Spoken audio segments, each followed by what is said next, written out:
Azi e zi de sărbătoare, cerul cântă, soarele răsare.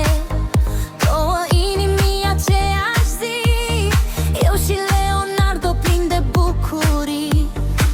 10 ani de zâmbet curat, un copil frumos și minunat. Hai în ochi, lumină și speranță, fiecare pas să-ți fie o nouă șansă. Râzi, visează, nu te opri, toată lumea e azi cu tine, să știi. Fii mereu bun și curajos, iar drumul tău să fie luminos. La mulți ani, Leonardo, să zâmbești mereu. Dumnezeu să-ți fie alături la bine și la greu.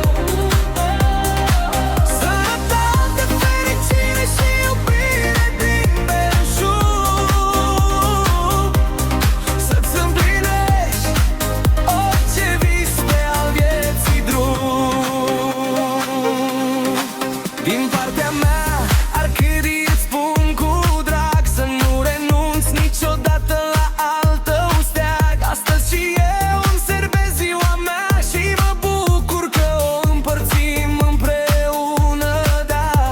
Să crești frumos, cu suflet curat, iubit de familie și de toți cei dragi.